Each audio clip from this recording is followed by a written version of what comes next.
Hi, today we're making beet salad. I'm Marlie Hall with CHIC.TV, your lifestyle video magazine. I'm here in the kitchen at Fireside Restaurant with executive chef Sam DeMarco. How are you? Hello, how are you? Very excited that you're here. All right, well, tell us what is going to be in the beet salad. The beet salad is actually a composed salad. It has a variety of beets here. We have our golden beets, candy cane beets, red beets. Well, that's the wonderful thing. I mean, so many colors. They all have a little bit of different flavor and sugar, acidity, and whatnot. And it really, the mixing will make just for great contrast. Okay. And really a lot of fun colors. So we're basically going to go through the steps of roasting these. And then what we do is we have a few other components. We have beet tops, which you'll see on the top of the salad. These are the top of the micro beets that grow. Salt and pepper. This is for our egg wash. We make goat cheese croutons afterwards. We have our eggs, flour, and bread. Oh, cool. We make little balls of goat cheese out of the actual goat cheese. And then we make little croutons. So it's a little flavored crouton. And I mean, I always like the treats you find in salads. So that's one of them. The next treat you'll find in this salad is kumquats. Kumquats being really in season right now. These are small little citrus. Yeah, they're tiny. They're wonderful. I mean, the interesting thing about these, the rind is actually what's so sweet. And the juice, the liquid, it has the bitterness. Oh, so it's like the opposite of what you'd expect. Yeah, it's the opposite of what you would expect. So I'm in the walking time this time. I just chew on them, and they're a lot of fun. They get a little sweet and sour thing going on. We cook them in a simple syrup. Simple syrup's pretty much 2 to 1 water to sugar. Oh, and okay. we blanch these off, and you'll see the final product is that as well. We have a yogurt dressing, which we'll show you, but that'll be used on the bottom of the dish. We mix a really good yogurt. Right now I'm using this Greek yogurt with a little bit of sherry vinegar, salt, and pepper. That goes on the bottom of the plate. And we also have candied walnuts, which we'll show you how to also do that. So when we say beet, it's actually a lot more, but that's what makes it exciting. Marlie, we're going to go try to get started on the beets. Very good. So you can grab these. We basically going to do them individually. They do cook similar time, but it's better to have control of them. So you just pour this right in the middle of the foil. Okay, on a big sheet of tin foil. Yep. Okay, just pour that right in the center? Yep. Keep them kind of in the center. Okay. And then we're going to add on some of the olive oil. Which extra virgin. Extra virgin. This is like really nice hacienda olive oil, a little grassy. There's so many different olive. That's good. Is that enough? Yep. Okay. And with the white, we use just a bit of vinegar. Is this going to be open for me or not? I'm just going to pop a little hole in here. You can squeeze out a little bit of vinegar on there. Okay. Is that good? Yeah, it's great. Okay. And then salt and pepper. Got to taste it, make sure that's what it is, right? Yeah, because I know sometimes you get the sugar by accident. Okay, then we're just going to fold this up. Okay. A little envelope. Seal in so they kind of steam and are roasting at the same time. You get the maximum juices and flavors out of it. Okay. There we go, that's one. And then we'll follow suit with the rest of them. Okay. These are the candy striped beets. You'll see one later, but let me cut one over just so you can see how great the colors are. Ooh. See, it's like the red. And what happens if you use the darker vinegars, they tend to make those bleed. So it looks kind of like a candy cane. Yeah, that's right. That's pretty cool. All right, I've never seen those before. So just pour those in there. Yeah, same thing we just did. Okay. Okay, so now we go into the oven. It's a 250 oven. Like I said, they do tend to cook a little differently. About an hour and a half. The red beets tend to take a little longer. You could poke them with a little toothpick or a fork to see when they're tender. I mean, really you want them to be palatable. You don't want them to be too soft to lose their texture, but you want them to be, soft like if you were eating a bean. You just kind of squeeze it between your fingers and get enough tension. Okay, so the beets have just come out of the oven. Yes. All right. So as easy as we folded them up, you kind of unfold them. Be careful when you first, anytime you have anything in the oven that's, roasting or steaming, be careful that initial heat that comes out. You don't want to burn yourself. Yeah. And then, I mean, you really just take these over a bowl, grab one yourself, and you kind of just peel. See how it's easily the skin just peels off of those. Oh yeah, look at that. And then it you comes could just right out. maybe cut the top off at the end. But you get beautiful golden beets. Okay, now for our croutons, which I said we have our goat cheese. We basically just whip that up in a bowl, just get it workable. Okay. Keeping it cold. We make it into little balls. Okay. And then we do a basic breading on it, which you can help me. You can start from the balls into the flour. So just kind of dunk that in there. Into flour, just shake make them sure off, and then go into the egg. Just Yep. drop it. Yeah, you can put a couple more in. And then, okay, all at the same time? Yep. And then I'll go from this one to that. So our hands are all getting breaded up. Okay. The trick is kind of, you're supposed to use both hands so it never sticks to you. So now we have 4 hands. Right? Okay. It's a 4-hand breading method. So once they're all covered in flour, just dunk them in the egg wash, and then just traditional breadcrumbs. Very good. All right, I'm good at this. Okay. These are, you can definitely do these ahead of time. They hold up really well. I mean, if you wanted to make these and freeze these breaded and have them if you were planning a bigger party. Normally in each of these salads we put, we put 5 on each salad. Okay. So we're gonna make one for us, so I'm gonna put them in right now. This is oil, about 350, which is good for frying, 325. I mean, obviously you might have the luxury of having a commercial fryer at home, but you can do it in a small pot of oil. You can use any kind of canola oil, frying pan, just a little bit of a deep fry, put a thermometer in it, or just, enough to brown it, like you're browning a chicken cutlet. Okay, and just season these. A dash of salt. All right. A nice crunchy outside with the center soft. And looks tasty.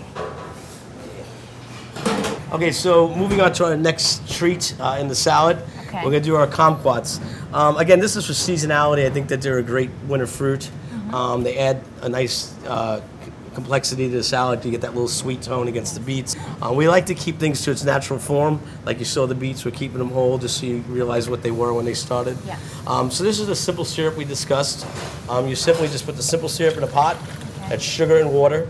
Yeah, and that's equal parts sugar and water. Yep, and we had that made already. You add in our kumquats.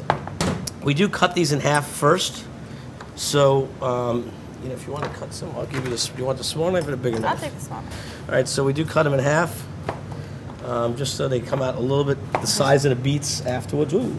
Oops, and they have a great, if you could smell them. I mean, you get such a great, yeah, very citrusy. Great citrusy wow. and really great perfume to those.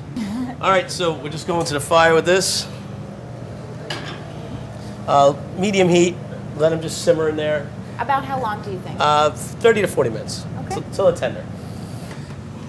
It's just going to fit in the bowl. Nice. And so those don't have to be peeled or anything? No, you can eat. Like I said, the skin is really what holds the great flavors. So they work pretty well like that. That's pretty. That's our finished kumquats for our beets. Whipping up some egg whites here. These are for our next treat that's going into our beet. These are just some great walnuts. These are just simple egg whites, which we add sugar into taste in here to get it sweet. How much sugar? So 5 egg yolks, about a cup of sugar. It's close. Cup of sugar. If you want it sweeter, add more. I mean, there is going to be a lot of natural sweetness in this dish. You don't necessarily make this sweet. You don't want it to be overpowering sweet. So these walnuts, and we just take some of that mixture, add it right onto the walnuts. Just not pour a lot. Right in there? Not all of it, just enough to coat them. Okay, that should be good. That's good. Yep, and then I'm just going to simply toss these on here, and they're going to go into the oven. Oh, You can pour it onto the sheet pan. Okay, just pour it right on here. And since their egg whites are on here, you got to be careful to keep moving them in the oven because they tend to, burn a bit if they, move too fast. Okay, so here we have the walnuts covered with the egg whites and the sugar. We're going to put them in a 350 oven. Like I said, keep an eye on them. Go in, toss them, just keep breaking them up, and they come out nice and crunchy. I can show you them coming out in a second. All right, so again, we were, as we were doing these, we were checking these and shaking these and breaking off some of the extra whites that are on there. But at the end, this is what you get: the toasted, coated, light sugar flavor on that. Nice. Okay, on the bottom of this whole beet. When we first made the salad, we wanted more of a creaminess to it. We take a little bit of the yogurt. Okay. That's Greek yogurt. Greek yogurt. And we put a little bit of the sherry wine vinegar in there. Sugar, salt, pepper. And this is just, it's nice on the bottom of the dish because you get a very nice creamy consistency. And sometimes you kind of look for that in the dressing. You know how you always want it to be rich? Yes. But the nice thing is that the yogurt lends itself to a little bit more natural thing, not as fatty. So you get kind of, keeping with the salad idea and, having something nice. And easy to make. And easy to make, yeah. I mean, this is, wonderful, has a really nice consistency. This yogurt in itself is it's almost like eating a custard. It's just very, really yummy. And here we have our peeled beets that came out of the oven, which cooked earlier. So you just peel them and then we just rub them off and slice them in half or quarter them. Again, these are natural products, so you don't get exact sizes. I mean, what I look for is something that's easily stabbed on a fork and it's palatable, and people don't have to make the extra cuts. Yeah, bite size. So we're gonna make our little mixture of a little bit of the golden beets, the rainbow, nice, or the candy cane, and the red. Toss it with a little olive oil.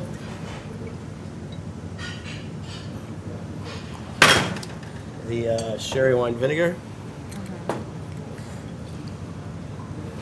And then I'm going to just pepper it again. Some salt. The color is amazing. Thanks. Yeah, I mean, that's the great thing about the beets. I mean, they really are pretty. This is our little yogurt dressing we made. We basically go to the bottom of the plate with this and just smear a little bit on.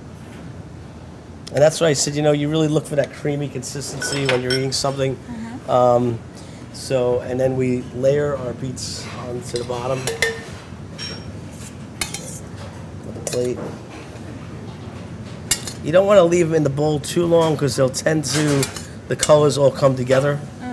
So, and as hard as you want to make it. And the great thing is, like I said, getting all those colors across the board. And the other thing that we do is, we do just sliced raw beets, so you get the actual contrast of the flavor. We put a few of those. So those are little raw Those are the ones we had right before we just slice them very thin, just for garnish and also the contrast. And you get the natural flavor versus the roasted flavor, which comes through nicely. Here are our kumquats. Put a few of those across the plate. And if you get a little syrup, it's nice too. Because again, it adds that, you get that tartness. That is so colorful. Okay. And then we finish our salad with a couple of our walnuts. We break them up a bit. The egg whites do tend to hold them together. So, like I was saying, when you are in the pan, you need to toss them around a bit and loosen them up. We finish them with the beet tops.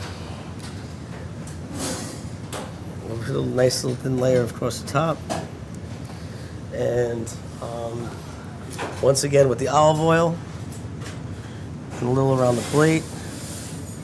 And then we have this XO vinegar, which we use. This is a sippable vinegar. We just put a little drizzle around the plate. Nice. Now, why is it called sippable?